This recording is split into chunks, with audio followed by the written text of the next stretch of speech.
sur InfoLive TV, le journal vous est présenté par Benny Sambert.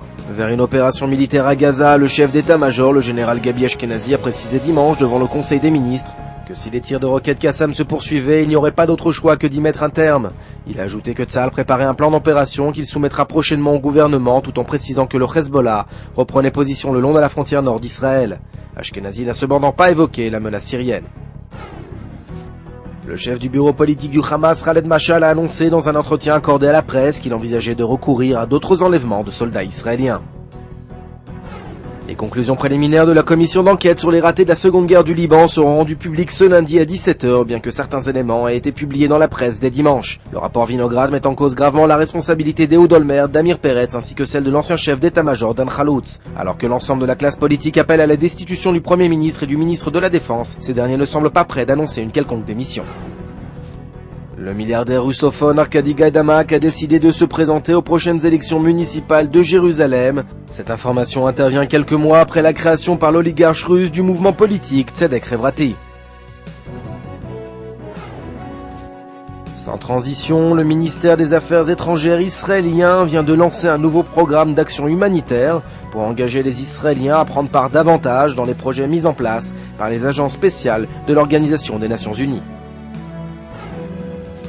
Un mot d'économie pour finir, le gouvernement a entériné dimanche la proposition d'Ehud Olmert d'acquérir du gaz naturel dans la bande de Gaza. Il s'agit d'un premier pas vers l'élargissement de la coopération économique entre Israël et les Palestiniens.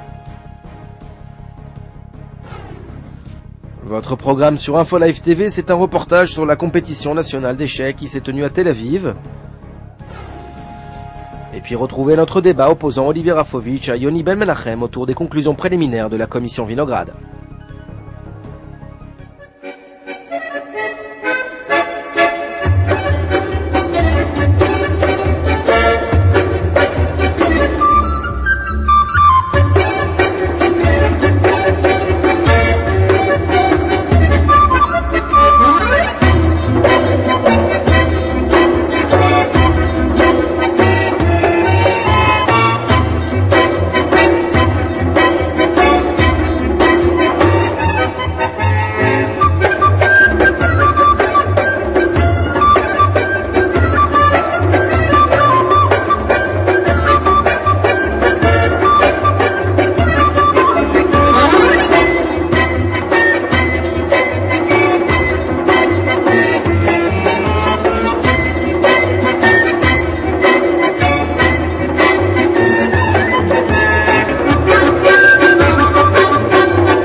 Aujourd'hui, le monde entier parle d'Israël.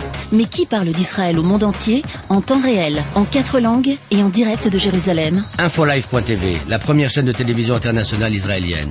24 heures sur 24, 7 jours sur 7, suivez de l'intérieur l'actualité d'Israël et du Moyen-Orient. Des reportages, des interviews, un grand journal et des flash infos en images dès que l'actualité l'exige.